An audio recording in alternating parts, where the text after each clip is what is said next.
It was desperately early. Mere minutes had passed since Dresden managed to shake off the post-battle high to find sleep. No dream entertained his psyche. Deep breath came and went at rhythmic, restful pace. Then he was drowning. Fuck you assholes. He threw a punch and hit something. I'll chop your face off with a rusted cleaver. Whatever, or whoever he hit, struck him back, stinging his chin. It's not Garum, you idiot. Come on, let's go. It's not over yet, a female's voice screamed. Dresden tried to muster. He wasn't even sure really what city he was in, much less what the voice was talking about. Sand mummies, giant ants. He was cold. That had to mean something. Where was Captain Larafin? Leave threw the empty bucket down with a clatter. Move it, warrior! Grabbing him firmly, she pulled him off the bed and slammed him back down onto a bench. His first, somewhat coherent thought was how nice she looked, kneeling in front of him with a pair of boots in hand. Well, look at that. You're awake now. Do up your own damn pants. She stood up and turned her back.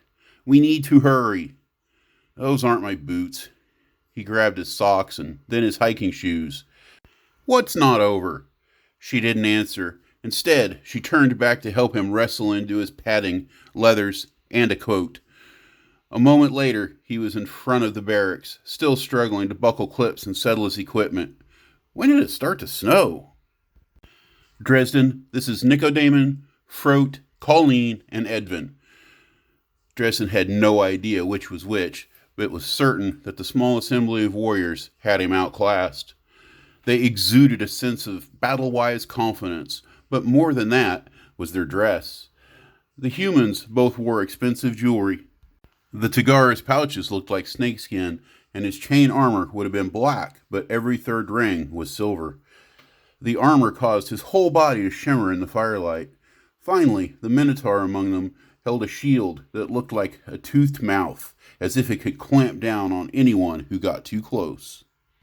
Dresden looked at the small group, the cold air clearing his head. Where are we going? He assumed they needed him to transport them somewhere. Instead, Leith grabbed him, and they started to move down a trail leading north, towards the wilderness heart of the island. Nick insisted we needed a sixth. The human nodded. It's bad luck to fight with numbers counter to the dozen. It's better not to argue with him, the other human said.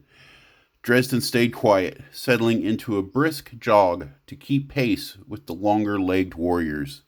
He still didn't know where they were going, but they were trying to get there in a hurry. He struggled at times to keep pace, but none of them were trained runners, and his dwarven stamina gave him an edge over the long haul. Just short of an hour later, Nicodemus gave out, hands on hips. He sucked in cold air too fast and started to cough. His friends made fun of him, but none of them objected to the rest. So, where are we going? Dresden finally had a chance to ask. Frote, the Minotaur, turned to answer, forcing Leith to dodge his wide set of horns as he twisted. Those doddering flamers have a lair somewhere in Flinnan Gulch. And where is that? Their run had taken them over farmland, through snow-covered grazing lands, and into Apache forest. So far, their toughest obstacle was a stream beginning to ice over just like Dresden's wet clothes. It was getting colder, windier, and the snow was picking up. About 20 miles, the shaggy brown warrior pointed. They'll have enough treasure to make it worth the run, maybe even enough your girlfriend will actually get that promotion she's all giddy about. The human girl, Colleen, grinned eagerly. They're collectors, the best kind of monster. Ain't that right, Frote? Jewels, coins, magic? Don't call him my boyfriend, Leith objected. Yeah, they'll have treasure for us if we don't freeze, the Tagara complained. Dresden thought that was Edvin. He was busy trying to reconcile everything that had been said. Doddering flamers, monsters, not men. 20 miles in the snow. Frote puffed, still trying to catch his breath. If someone with horses doesn't get there first, it's still a long shot. Hey, hold on a fucking minute, Dresden said. If I get as close, will someone be able to guide us in? I mean, do any of you actually know the area? Dresden, Don't criticize and don't embarrass me. You're just here to fill an open space, Leith told him. That's it? Okay, that's not what I meant. I'd say that's not what she meant at all, Throat chuckled. Shut up, Bullbreath. Dresden fumed while they bickered. He felt left out and pissed off all at the same time. Fine, I won't offer to pocket space you there. Only takes a second, but I'm enjoying the weather tonight, he told them. Come on, we're running. Let's go. He started to jog, but was jerked off his feet into the air. Just here to fill an open space, he thought. Put me down or I will bust your nuts. He twisted around to see Throat holding him aloft. He doubted the Minotaur was really worried, but he found himself on the ground, nonetheless. Leith, why didn't you tell us? Nicodemus asked. We're stumbling around out here in the cold, and he's a warlock. Are you scared of magic? I didn't know. She found herself at a loss. You're a warlock, and you can't. I'm not a warlock, he told her. You don't listen to anybody. Throat snorted. What a lousy girlfriend you're turning out to be. Damn it, Throat! I've told you about my training, Dresden told her. I'm sorry, Dresden, she turned back to him. Make it up to him later, Colleen complained. Can we just go? Leith pled her defense. You just talked about a magical glick. I don't know what that is. Well, it's magical glyph, and you could have asked. Dresden didn't think there was any chance with his crush, especially now. The more her friends badgered her, the more it became clear she really didn't like him all that much. Just come closer, all of you. Get in a circle around me. Let's get going. Hello and welcome to Cadiz. This is an unusually long chapter, so I figured it was a good time to skip the formalities and go with a cold open.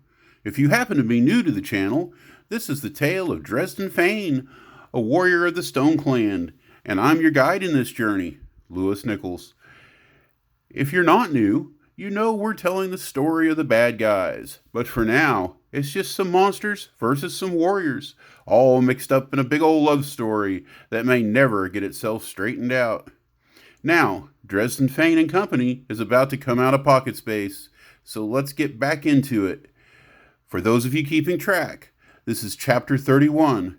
It's Thoth's 7th day, 2052 years after the fall. Colleen spewed her dinner. Edvin looked like he had to swallow his own back down. Why would anybody do that on purpose? The female warrior was trying to clean herself off with handfuls of snow. You get used to it, Dresden told him. Where to now? Bunch of rookies. Throat looked left and right, then did a full circle. This way. He took off at a quick pace, much to Colleen's displeasure.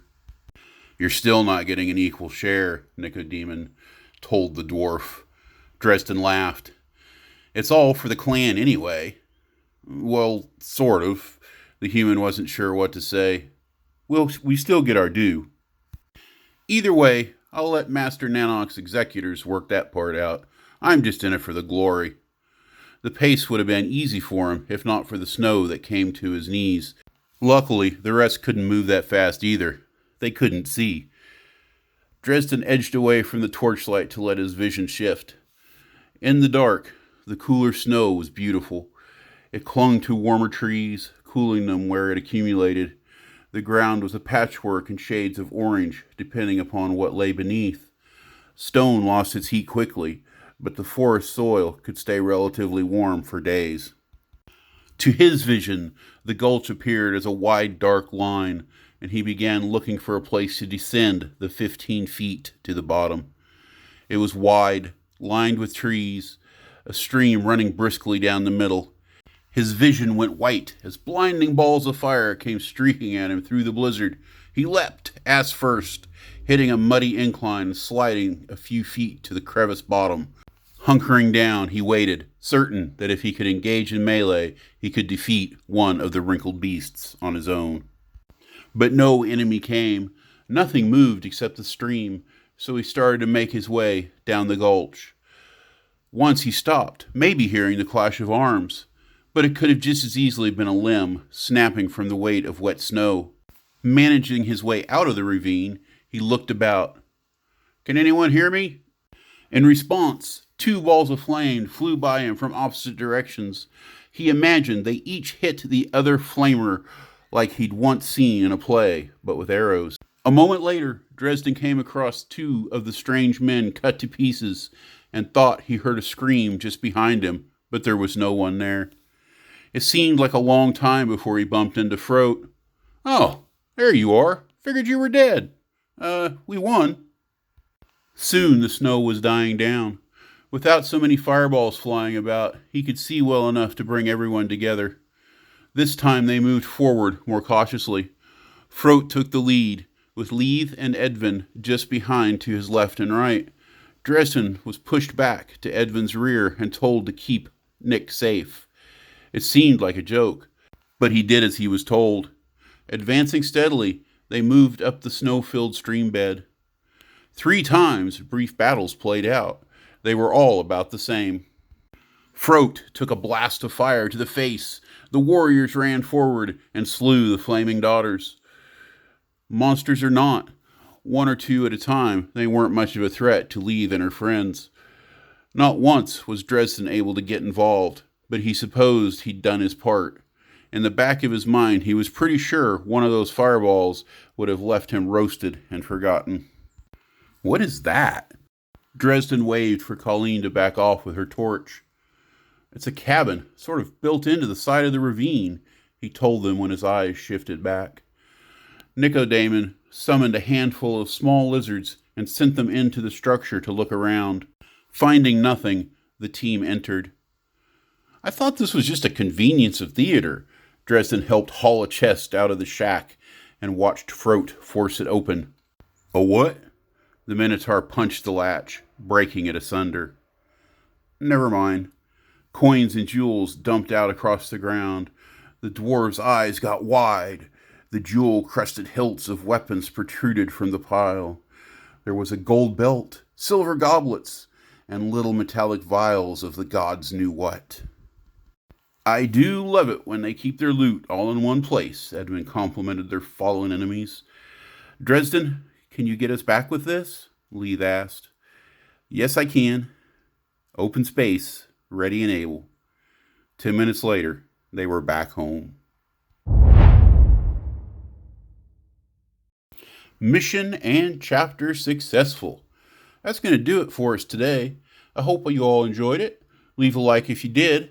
Subscribe if you haven't already. I'm glad you took a little time to hang out with me today. Leave a comment. We'll talk things over in the comments. Most of all, I hope you all have an absolutely wonderful day.